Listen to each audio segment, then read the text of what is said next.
América Latina e o Caribe têm um plano para proteger o meio ambiente. É o Acordo de Escazú, destinado a proteger a biodiversidade e defensores do meio ambiente na região. O acordo garante o acesso à informação sobre o meio ambiente, assegura a participação pública na tomada de decisões ambientais, facilita o acesso à justiça para proteger o direito ao meio ambiente saudável e ajuda a proteger defensoras e defensores do meio ambiente e investigar e punir atos de violência contra eles. O acordo é essencial porque preservar a Amazônia e as florestas da América Latina é fundamental para conter as mudanças climáticas. A biodiversidade está se deteriorando a um ritmo sem precedentes. E defensoras e defensores do meio ambiente, muitos deles indígenas, estão sob ataque. Você sabia que a América Latina é a região mais perigosa do mundo para ativistas dos direitos territoriais e ambientais, com dezenas de assassinatos todos os anos? E qual a situação atual? 15 países ratificaram o Acordo de Escazú. Mais 18 ainda precisam ratificá-lo, entre eles o Brasil, que detém 60% da Amazônia. O acordo está agora no Congresso Brasileiro e os legisladores deveriam aprová-lo sem demora. Todos os países da América Latina e do Caribe deveriam ratificar o Acordo de Escazú e adotar medidas imediatas para implementá-lo e proteger o meio ambiente e aqueles que o defendem. O nosso planeta depende disso.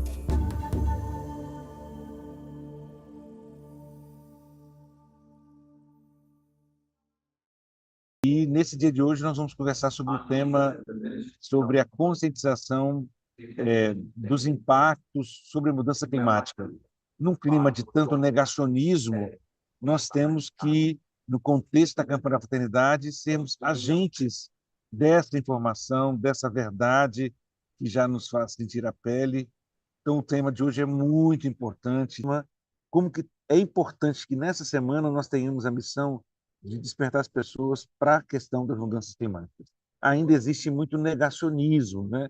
Então, eu queria que, nesse primeiro bloco do Ver do nosso programa, você trouxesse elementos que, assim, são irrefutáveis, né? São públicos e notórios, que mostram que as mudanças climáticas estão acontecendo, para que quem esteja conosco, que já tem toda uma caminhada nesse sentido, possa ter argumentos bem convincentes para ajudar com caridade as pessoas que ainda estão negando esses impactos também possam despertar. Justamente antecipando um pouquinho, dia 16, esse Dia Nacional de Conscientização sobre as Mudanças Climáticas, a gente está fazendo um programa de hoje para que na semana a gente tenha aí essa meta. E quem sabe, se cada um conversar com 12, eu sempre aposto nesse número dos 12, porque copio de Jesus Cristo, né? Não é nada original da minha parte, e para que a gente possa fazer avançar essa consciência e criar um ambiente para a campanha. Nos ajude, Moema, por favor. Obrigada, Daniel. Eu acho que essa é uma pergunta super importante. Eu quero, talvez, centrar mesmo na questão das mudanças climáticas, porque a gente pode falar do colapso ambiental, que tem diferentes aspectos, né? A perda da biodiversidade, o aumento da acidificação dos oceanos, tem vários outros elementos que mostram que a nossa civilização está passando dos limites do planeta. Mas eu gostaria de me concentrar nas mudanças climáticas, porque elas são a maior evidência de um fenômeno que é global, né? Para isso, eu acho que o primeiro ponto deve ser o maravilhamento com o nosso planeta. A nossa geração, Daniel, foi a primeira geração que pôde ver o planeta de fora, né? A geração que viu uma foto do planeta Terra na imensidão do universo, que escutou o grande cientista Carl Sagan, num programa antigo chamado Cosmos, falando de como esse planeta era um planeta maravilhoso, um planeta único. Quando a gente olha para o céu, tem mais estrela no céu do que grão de areia na Terra. Existem bilhões de planetas só na nossa galáxia, e a nossa é uma entre milhões de outras galáxias. E até onde a vista humana alcança, e hoje já alcança muito longe, o planeta Terra é o único, vejam bem, é o único que abriga a vida. E a vida aqui foi se fazendo junto com o próprio planeta. Pelas teorias atuais, o sistema todo do universo tem 13 bilhões de anos. É tempo, tempo, tempo, tempo, tempo. E a nossa galáxia, o nosso planeta, tem 4,3 bilhões de anos. Então, um tempo muito longo. Um tempo em que a Terra foi muito mais quente do que é hoje, em que a Terra girou muito mais rápido do que gira agora, em que a Terra foi mais fria do que é hoje, até que a Lua bateu, quicou e ficou como um satélite da Terra. E essa conexão entre a Lua e a Terra fez com que a Terra começasse a girar numa velocidade menor, um pouquinho mais inclinada. Então, ela recebe a luz do Sol de um determinado. É tudo milimétrico, pessoal. É tudo milimétrico. Inclusive a gravidade. Se aqui na Terra a gente tivesse gravidade demais, a gente estava enterrado. Se a gente tivesse gravidade de menos, a gente levitava. Então, a gravidade é perfeita para permitir que as plantas cresçam, é perfeita. São números perfeitos que permitem que a Terra gire, que tenha a mudança das estações, que a luz do Sol chegue. A luz do Sol é a fonte de toda a energia da vida. Toda a energia da vida vem da luz do Sol, mas ela tem que chegar e rebater. Então, ela rebate no albedo, no que a gente chama no gelo branco, e volta. Então, ela tem todo um equilíbrio. E a atmosfera, isso que a gente respira, a atmosfera é resultado do trabalho das cianobactérias, as primeiras formas de vida. Então, a atmosfera como nós conhecemos hoje, ela não é só abiótica, ela é um resultado do encontro entre as partes que a gente diz que não são vivas, né? Mas que são vivas também, e as partes vivas. Então, o equilíbrio que tem no planeta Terra, que tem em torno dele, né, a atmosfera, esse equilíbrio é um equilíbrio perfeito. E é um equilíbrio muito importante. E durante milhões de anos, durante os 12 mil últimos anos, onde todas as civilizações humanas floresceram, nós vivemos num tempo da Terra chamado Holoceno, um tempo de equilíbrio, justamente, em que o que você plantava dava, em que você conseguia prever qual era o tempo da chuva, qual era o tempo da seca, em que, evidentemente, aconteciam catástrofes, mas acontecia uma aqui, outra daqui a um tempão, outra daqui a um tempão. Então, você tinha como se regenerar. E isso acontecia em todos os lugares. Então, as pessoas dos lugares secos sabiam como cultivar nos lugares secos, dos úmidos, como cultivar. A floresta amazônica, por exemplo, Daniel, você que ama a Amazônia, a floresta amazônica é resultado da interação das cutias, das mulheres indígenas e da floresta original. Se você olha, já existem estudos arqueológicos mostrando como a floresta foi ficando mais diversa, porque a plantação das árvores foi sendo feita pelos animais e pelos grupos indígenas que habitavam ali. Então, tudo no nosso universo é comunhão de vida. Nós somos uma ecumene viva, nós somos um superorganismo vivo. O planeta Terra é um superorganismo vivo. Essa concepção ela é muito importante porque ela rompe o que foi a ciência anterior ao que a gente chama a ciência do sistema Terra. Então, antes, vocês sabem, né, departamento de física aqui, biologia aqui, química aqui, um não falava com o outro. Isso é próprio da modernidade. O conhecimento do sistema Terra foi reintegrando essas percepções. E o pensamento complexo foi superando uma lógica cartesiana em que você divide tudo e pensa tudo como máquina. Porque a primeira fase da ciência moderna foi pensar que, inclusive, o nosso organismo era máquina, que nós éramos uma máquina e estava tudo como se nós fôssemos um sistema fechado. Um sistema fechado é como um telefone ou um relógio em que vai sempre repetir a mesma coisa. Mas nós somos sistemas abertos, como diz o Papa Francisco na encíclica Laudato Si, especialmente no parágrafo 79. Nós somos sistemas abertos. O que significa isso? Que nós vamos interagindo, seres vivos, com o ambiente. Então, nós mesmos, olha o nosso corpo. Nosso corpo é só 10% de células exclusivamente humanas. O resto é tudo mistura de células que são comuns com os outros seres. Nós abrigamos na nossa flora intestinal, que nós herdamos da nossa mãe na hora do nascimento, todos esses milhares de serizinhos que são convívio, que convivem com a gente, que são comensais, sem os quais a gente não consegue digerir nada. E as Nós plantas? somos já uma comunidade, então, cada Nós ser somos já humano. uma comunidade, nós somos um superorganismo. Aqui existem bilhões de outras pessoas. A Lynn Margulis, que é uma das criadoras dessa teoria, uma bióloga maravilhosa, ela diz que quando o homem chega à Lua, não chega sozinho, ele chega com toda a comunidade de micro-organismos que o constituem. E ele pode até esquecer disso, mas sem esses micro-organismos ele não é constituído. E, nesse sentido, as árvores são absolutamente fundamentais e todo o verde. Por quê? Os vegetais são inteligentíssimos e eles são os únicos seres capazes de receber a energia do sol, através da fotossíntese, metabolizar isso em energia que pode ser digerida pelo corpo dos animais. Então, todos os animais dependemos da vida vegetal. Então, você vai vendo que está tudo interligado. Bom, eu podia falar aqui horas também sobre os fungos, que são uma vida maravilhosa, ou sobre os rizomas. Hoje está comprovado que a floresta, as árvores se comunicam pelas raízes e se comunicam pelas copas e mandam sinais umas para as outras. Ou seja, o planeta Terra é uma comunidade de vida. Quando, a partir da Segunda Guerra Mundial, a ciência começa a desenvolver intensamente algo que já tinha começado com a Revolução Industrial de 1850, que é o uso industrial de determinadas substâncias, como são os combustíveis fósseis, porque o que são os combustíveis fósseis? O que é o petróleo que está lá embaixo da terra? São árvores e corpos humanos que acumularam gás carbônico durante muito tempo e ficaram lá um tempão. Então, quando a gente tira isso, a gente causa um desequilíbrio entre o gás carbônico, que é isso que a gente exala, né? A gente, quando aprende a fotossíntese, a gente inspira oxigênio e exala gás carbônico. E as plantas, o que fazem? Elas recebem gás carbônico e transformam isso em oxigênio.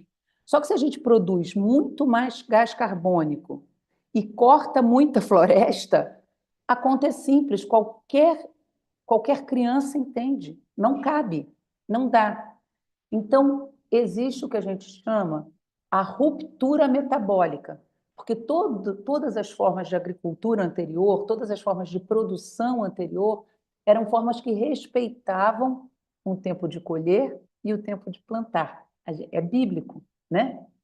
São bíblicas também, na campanha da fraternidade a gente trabalha muito isso, outras leis de deixa o gado descansar, né? De não corta todas as árvores quando você vai, respeita o passarinho que está no ninho. Por quê? Porque isso é a continuidade da vida. Essa sabedoria é uma sabedoria de todos os povos indígenas, dos povos afro, dos asiáticos, e que a ciência moderna tinha cortado. Pois bem, para encurtar a história, a partir de 1988, um grande cientista, Carl Sagan, foi ao Congresso americano dizer, gente, é evidente que o uso intensivo de combustível fóssil, uma economia toda baseada nos combustíveis fósseis, está causando um desequilíbrio que leva a um aquecimento cada vez maior de todo esse sistema. Por isso a gente chama um efeito estufa, porque é como uma estufa mesmo. Você põe muito gás carbônico, aí aquela camada de atmosfera que estava ali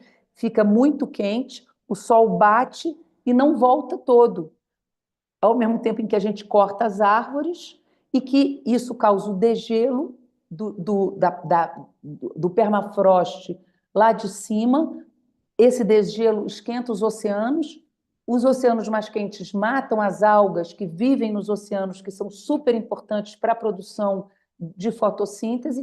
Então, você está vendo que é tudo sistêmico. Uma coisinha que começa aqui vai afetando o famoso pensamento complexo. A asa da borboleta que bate aqui afeta E vai lá adiante. complicando de um lado a outro, né? Vai, exatamente. Se a gente tem essa consciência, então a gente começa a dizer, bom, então temos que usar menos combustível fóssil, temos que... Então, essa consciência que começou com muita clareza, como consciência ambiental contemporânea, nos anos 60, e que foi crescendo, depois eu podia contar a história linda da Raquel Carlson, que é a mãe do ambientalismo americano, mas não vamos chegar a isso. Mas, enfim, quando o Carl Sagan vai e começa a falar isso, então se cria um painel intergovernamental de mudanças climáticas na convenção, a partir do primeiro encontro feito no Brasil pelas Nações Unidas, a Rio 92, que foi a convenção de todas as Nações Unidas para dizer como é que a gente equilibra desenvolvimento e cuidado ambiental. É daí que vem aquele conceito de desenvolvimento sustentável, de uma forma em que você possa garantir uma economia que dê conta de atender a todos, uma justiça no sentido do cuidado com o ambiente e, ao mesmo tempo, a justiça social. Então, integrar economia, justiça social e justiça ambiental. Esse é o tripé do desenvolvimento sustentável, né? Então, a convenção então, em 1992, nasce uma convenção do clima e toda uma arquitetura internacional para que as normas internacionais, porque essa não é uma questão que só um país possa fazer. E desde esse começo, desde 1992, nessa convenção que depois se faz em Quioto, a Convenção de Quioto, se sabe que os países contribuem de maneira desigual para as mudanças climáticas. Por quê? Porque os países industrializados poluem mais, né? Então, você precisava ter um acordo que fosse de responsabilidades comuns, porque todo mundo tem responsabilidade. Não adianta a gente no Brasil dizer, não, vocês já poluíram, agora é a nossa vez, a gente vai poluir também.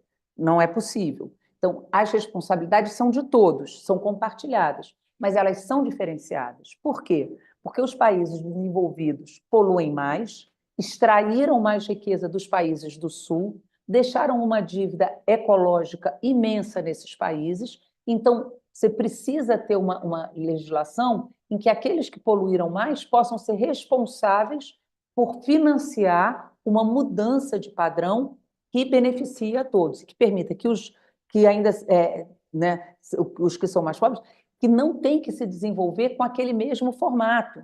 Então, a ideia não é que todo mundo vai viver como vivem os europeus. Por isso a agroecologia é tão importante, por isso os modos de vida quilombola, por isso os modos de vida indígenas. Hoje, 80% da chuva que cai e que garante a continuidade do agronegócio vem dos territórios indígenas demarcados. Então, isso não significa homogeneização, tem que significar o respeito pela diferença e por formas de vida ancestrais, e aí esse é um outro elemento extremamente importante nesse percurso, é que aquilo que parecia atrasado é, na verdade, o nosso futuro, como dizem os povos indígenas. O futuro é ancestral, o futuro vem dessa sabedoria, dessa conexão. O Frei Luiz Carlos Suzin diz, nós temos que nos converter da conversão que nós fizemos a um modo que nos apartou, como se nós fôssemos uma espécie superior às outras espécies. Por isso, o nosso chamado é a conversão e a volta a essa comunhão, à casa comum.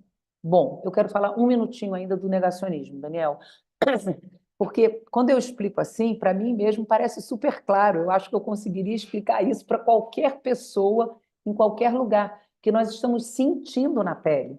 Nós estamos vendo com os nossos olhos. Basta a gente pensar na nossa infância, e não precisa ter a minha idade. Pessoas de 20 anos pensando sobre a infância delas, a mudança já foi imensa, né? Nos últimos 10 anos, a mudança se acelerou brutalmente.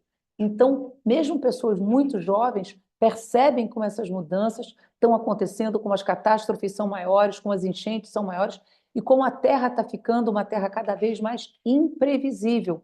Os mecanismos de previsibilidade já não dão conta, porque justamente é uma Terra em que todos nós vamos ser imigrantes, porque é uma terra que a gente desconhece, é uma terra que nunca foi assim, para 12 mil anos de seres humanos que nos antecederam. Nós não temos referência de como a Terra vai se comportar. O negacionismo, pessoal, vejam bem, ele é um elemento constitutivo do sistema global que produz o uso ilimitado dos recursos da natureza. O sistema capitalista global que tem... Ele é financiado, então, promovido, Moema? Financiado, promovido. O sistema capitalista é um sistema que foi se formando na defesa do capital. Toda a legislação hoje é uma legislação de proteção ao capital contra a organização democrática, contra a organização dos povos que reivindicam uma democracia na justiça social.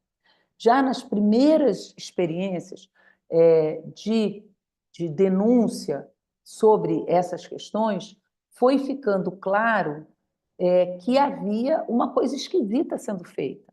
E uma grande estudiosa, uma grande historiadora americana escreveu, já na década de 2000, um livro chamado Os Mercadores da Dúvida. E ela detalha o que ela chama a estratégia do tabaco. A estratégia do tabaco começou a ser desenvolvida nos Estados Unidos quando os primeiros fumantes, vocês lembram que na década de 50, 40, fumar era uma coisa glamorosa, né? A Greta Garbo fumava. Então, fumar era uma coisa muito Vinculada glamorosa. à ideia do cinema de Hollywood, O inclusive. cinema de Hollywood, aquela... Quando muitas pessoas começaram a ter câncer de pulmão porque fumavam, começaram a cobrar a indústria farmacêutica pelo seu tratamento. O que a indústria fez? Contratou cientistas durante 50 anos para dizer que não era verdade, que não tinha uma linha que comprovasse, porque, claro, você nunca vai ter uma linha que 100% comprova. Existem pessoas que fumam toda a vida e que não têm câncer de pulmão, e pessoas que têm câncer de pulmão e nunca fumaram. Mas sim, está mais do que comprovado que o fumo conduz ao câncer. E por 50 anos, pagando, eles conseguiram eleger deputados e impedir que a legislação de proteção fosse feita. Então, levou 50 anos para que, de fato, a sociedade toda tivesse feito uma pressão a tal ponto em que fosse criada uma legislação como hoje, que você não pode ter propaganda, que você, né, tem lugar... Quando eu era nova, a gente fumava, as pessoas fumavam dentro do avião, né? Então, você fumava junto. Então, essa estratégia é uma estratégia milimetricamente desenhada pela indústria do fumo, que vai se alimentar de grandes cientistas que já tinham trabalhado antes nos Estados Unidos, e a história é longa. Então, o negacionismo, pessoal, não é uma coisa de que as pessoas não estão informadas. Existe uma palavra-chave que essa historiadora, Naomi Oreskes, criou, que é agnontologia. Agnontologia é a produção intencional de desinformação. Produção intencional de desinformação. Hoje nós já habitamos num mundo em que as fake news, em que nós estamos, inclusive, estudando isso, como o sistema de produção de desinformação atua utilizando, hoje mais do que nunca, tanto a inteligência artificial quanto os sistemas digitais para ir produzindo a dúvida. Então, a desinformação não é uma questão de não ter a informação, é a questão de uma intencionalidade de criar o caos, né? Existe um livro que todos deveriam ler, Os Engenheiros do Caos, que vai mostrando como, para proteger o capital, é bom que as pessoas estejam desorganizadas.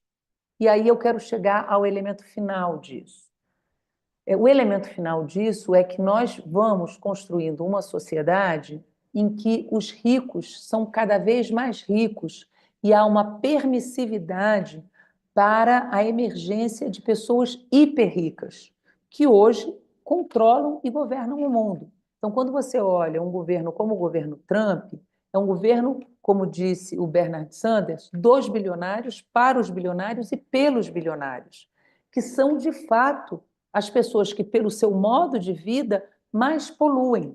Então, os 90%, que são 50% mais pobres e 40% de classe média, nós somos responsáveis por menos de 30% da poluição mundial. É o sistema de vida dos 10% mais ricos o que causa os níveis absurdos de desequilíbrio que nós temos.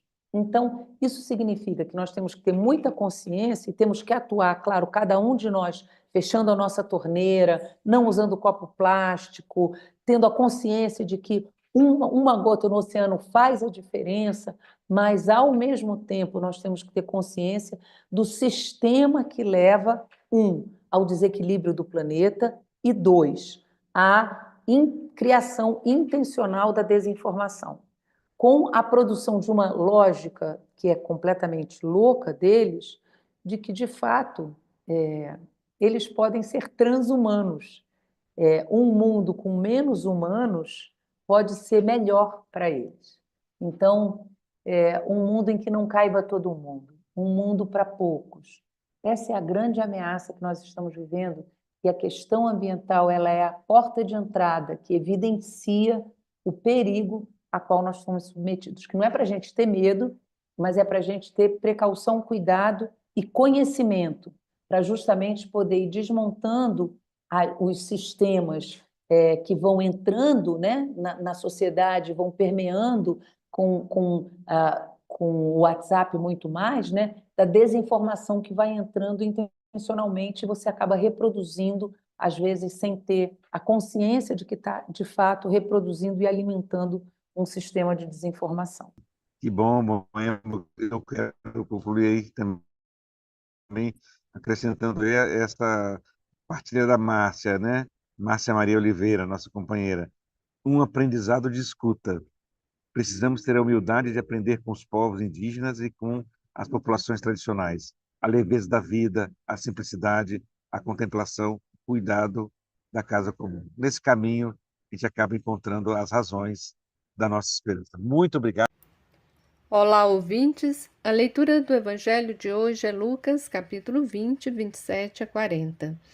Nesse trecho, os saduceus, os líderes religiosos, grupo que não acreditava na ressurreição dos mortos, apresentam a Jesus uma situação provocativa para colocá-lo à prova. Eles apelam à lei de Moisés sobre o levirato, isto é, o amparo à viúva sem filhos. Então, se uma mulher fica viúva várias vezes, perguntam eles, de quem será a esposa na ressurreição? Jesus responde de modo profundo. Ele vai dizer que na ressurreição não haverá mais casamentos, pois aqueles que foram julgados dignos de participar da vida eterna já não estarão sujeitos à morte. Serão semelhantes aos anjos e reconhecidos como filhos e filhas de Deus. Para Jesus, portanto, a morte não é a última palavra, mas essa afirmação nos provoca. Quem são os dignos? Quem são os justos que participarão da vida eterna? Para compreender melhor a fé na ressurreição, precisamos voltar ao Antigo Testamento, ao segundo livro dos Macabeus. Ali encontramos a origem dessa esperança. Escrito por volta do ano 134 a.C., o texto narra o martírio dos 7 irmãos perseguidos pelo Império Romano, pelo Império Grego. Diante da morte iminente do último filho, a mãe, que é o símbolo de coragem e fé, diz para seu filho: não temas este carrasco, aceita a morte, tornando-te digno de teus irmãos, para que eu te encontre novamente na misericórdia. Essa fé brotou da dor profunda das mães, das filhas, das esposas, que perderam filhos e maridos por causa da opressão grega. Ali nasceu uma esperança resistente, ou seja, a convicção de que Deus trará justiça e vida aos seus justos, e de que a morte não detém a justiça é imortal. Jesus se insere nessa mesma tradição de fé e resistência. Ele afirma aos saduceus que aqueles que forem julgados dignos não estarão mais sujeitos à morte, porque participarão da vida de Deus. Ser digno, portanto, é viver desde agora segundo o projeto divino, promover a justiça, a paz e a dignidade humana, como ele mesmo fez.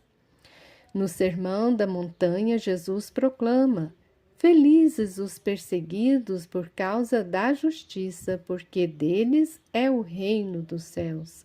Felizes os que promovem a paz, porque serão chamados filhos de Deus. Ele reafirma que a filiação divina se reconhece pela prática da justiça e da paz. Assim, a fé na ressurreição não é apenas uma doutrina futura, ela deve nos mover hoje. Como cristãos e cidadãos, somos chamados a formar uma grande aliança pela vida para que o projeto de Deus se realize aqui e agora. O Evangelho de hoje nos convida a renovar nossa fé no Deus da justiça, que é o Deus de Abraão, de Isaac, de Jacó, o Deus das mães e esposas dos tempos dos Macabeus, o Deus de Jesus de Nazaré. Voltemos o olhar para este Deus da vida, que defende a vida e quer vida em abundância para todos enquanto caminhamos neste mundo. Amém.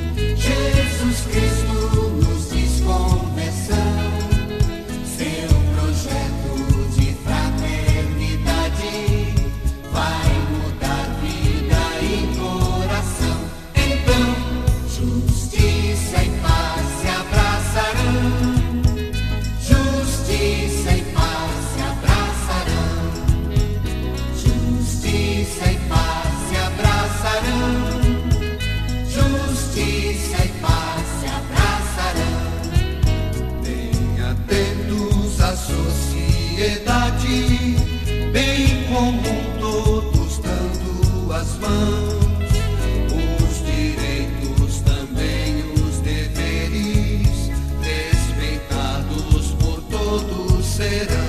Então, justiça e paz se abraçarão, justiça e paz se abraçarão,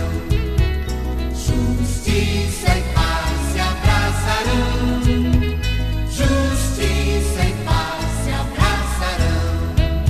Jesus Cristo, só Ele é o caminho, plena luz a indicar direção de um mundo no amor renovado, novo céu, nova terra virão. Então, justiça e paz se abraçarão, justiça e paz se abraçarão, justiça e paz se abraçarão, justiça e paz se abraçarão. Jesus Cristo, verdade e vida, pela cruz vem a ressurreição, convivência na felicidade, povo irmão rumo à libertação.